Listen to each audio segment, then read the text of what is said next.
10,000 প্ৰথম 25,000 টকা দ্বিতীয় কিন্তু যিসকলে কাম নকৰে তেওঁলোকে কিন্তু নাপাব পিছত কিন্তু মোক বেয়া নাপাব কিবা নহয় কিবা কাম কৰিব লাগিব আসসালামু আলাইকুম গাইস মানুষের জন্য আমি আপনাদের জন্য সব সময় পাশে থাকার জন্য চেষ্টা করব আজকে আমার রুবুল অফিশিয়াল লাইফস্টাইল চ্যানেলে কিন্তু এই হেল্পিং ভিডিও করার জন্য আমি আসলাম আপনাদের হেল্পের জন্য বা আপনাদের সহযোগিতার জন্য এই ভিডিওটা আমি আবারও নিয়ে আসলাম তো গাইস আপনারা ভিডিওকে স্কিপ করবেন না ভিডিওটা ফুল দেখবেন তো সামনে ভিডিও তো দেখলেনই মুখ্যমন্ত্রী নিজেই বললেন 10,000 টাকা দিয়ে যদি আপনারা সহিষ্ণুভাবে কাম করেন তারপরে পরতেও কিন্তু আপনাদেরকে এই 25,000 টাকা আবারও এই আসনিতে বা লাখপতি বাইদেও দিব আপনারা যেগুলো business plan form fill up করছেন বা সুন্দর করে ফিল আপ করছেন কেউ কিন্তু মুরগি পালন করার জন্য ফিল আপ করছেন কেউ মিন পালন করার জন্য ফিল আপ করছেন কেউ মানে গাহরি পালন করার জন্য ফিল আপ করছেন কেউ ডারকারি মানে পালার জন্য কিন্তু আপনারা ফর্ম ফিল আপ করছেন বিজনেস প্ল্যান যেরকম যে টাইপের যে রকম বিজনেস করবে সেই রকমের বিজনেস প্ল্যান কিন্তু আপনারা ফিল আপ করছেন এই বিজনেস প্ল্যানে কোনো মানুষে মানে ছাগল পালার জন্য business plan form fill up করছেন আপনারা যদি আগে থেকে ছাগল পালেন বা ছাগলের ফার্ম আছে তো আপনারা নতুন করে আবার এই বিজনেসটা স্টার্ট করতে পারেন তো গাইস এখানে দেখতেছেন লোকেশন থাকা একটা পিকচার ফর্মের মধ্যে আমি চিপকে দিছি তো এরকম যদি ফর্মে যদি আপনারা এই লোকেশন থাকা পিকচার যদি চিপকে না দিয়েছেন তাহলে কিন্তু এই 10,000 টাকা থেকে আপনারা বাতিল করবেন মুখ্যমন্ত্রী নিজেই কিন্তু কইছে তো গাইস এই বিজনেস প্ল্যান ফর্মটা এই শুদ্ধভাবে যদি ফিল আপ করছেন তাহলে কিন্তু আপনাকে কোনো চিন্তা নাই 100% কিন্তু এই 10,000 টাকাটা দিবই মুখ্যমন্ত্রী নিজে কইছে কিন্তু এই 10,000 টাকা দেওয়ার পরেও কিন্তু আপনারা ভালোভাবে বা সহিষ্ণুভাবে কামগুলো করানো তো গাইস আপনারা এই মুখ্যমন্ত্রীর ভাষণ বা মুখ্যমন্ত্রী যে নিউজটা করেছেন সেই নিউজটা আপনারা নিজেই শুনেন বা কি বললো মুখ্যমন্ত্রী আপনারা দেখুন এতিয়া আপোনালোকে ফর্ম বিলাক ঘূৰাই দিলে নে নাই দিলে কোনে কোনে ঘূৰাই দিলে হাত ডাঙৰ আচ্ছা সবে ঘূৰাই দিলে এতিয়া ফৰ্মখিনি আমি পৰীক্ষা কৰিম বেলেগ পৰীক্ষা নকৰো খালি বাচ্চা কিমান আছে হেতুৱে পৰীক্ষা কৰিম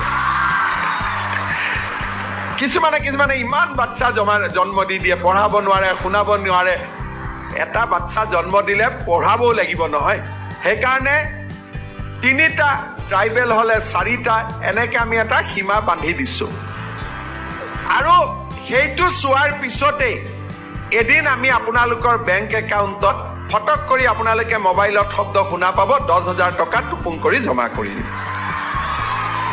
10,000 টকা হৈ গ'ল হোৱাৰ পিছত নেক্সটটো হ'ব যে আমিতো টকাটো আমাৰ হাজবেণ্ডক দি দিম নহয় জানো ওলাই পেলাই দি দিম না কোনে কোনে নিদিয়ে এতিয়া আপোনালোকে নিদিওঁ বুলি হাত উঠাইছে এটা বেচেৰা কামাখ্যাত আছাৰ টেনশ্যন হৈ আছে গিৰিয়েকবিলাকে যদি ভোট নিদিয়ে কি হ'ব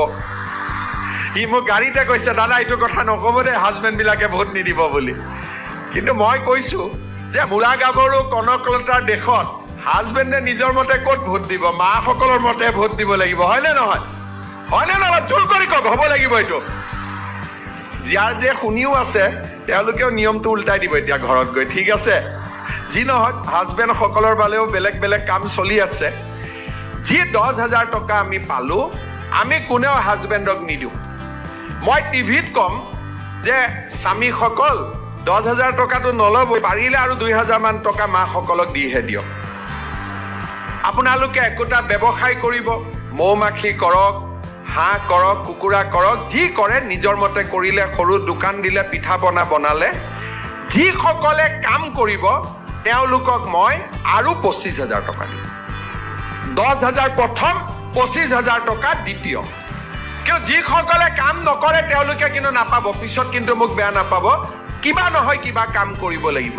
25,000 টকাৰ হালখন হ'লেও কৰিব লাগিব ঘৰত 25,000 টকাৰ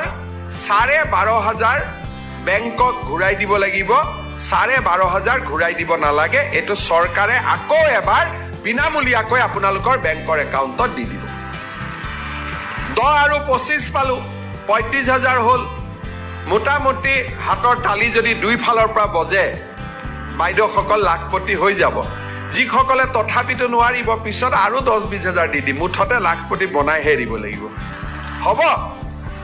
গাইস আপনারা নিজেই শুনলেন মুখ্যমন্ত্রী কি বললো। আপনারা যদি এইগুলা কাম যদি করেন তাহলে কিন্তু এই 10,000 টাকা পাবেন, আর যদি আপনারা এইগুলা কাম না করেন তাহলে কিন্তু এই 10,000 টাকার থেকে আপনারা বাতিল হবেন। তো গাইস 10,000 টাকা পাওয়ার পরেও কিন্তু মুখ্যমন্ত্রী নিজেই কিছু কিন্তু 25,000 টাকা আরও দিব, কিন্তু 25,000 টাকার যেটা ঋণ, সেই ঋণের আদা কিন্তু আপনাকেও সুদ করা লাগবো না, ওইটা কিন্তু সরকারের সুদ করা লাগবো। তো টোটাল 35,000 টাকা হবে। তো কিন্তু আরও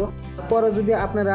লাখপতি ভাইদেরা যদি এই আসনি বা এই 35,000 টাকা দিয়ে ভালোভাবে বিজনেস করতে পারে, কিন্তু আরও সুবিধা দেবো মুখ্যমন্ত্রী, তাও নিজেই বলছেন। গাইজ ভিডিওটা কেমন হলো, যদি ভালো লাগে তাহলে আমার চ্যানেলটা সাবস্ক্রাইব করে দিয়ে আমার সাথে থাকবেন অ্যান্ড শেয়ার করে দেবেন ভিডিওটা, সবাই শেয়ার করে দেবেন, তাতে জানতে পারে যে মুখ্যমন্ত্রী কি আপডেট করলো, কি নিউজ করলো, সবাই শুনতে পারবেন।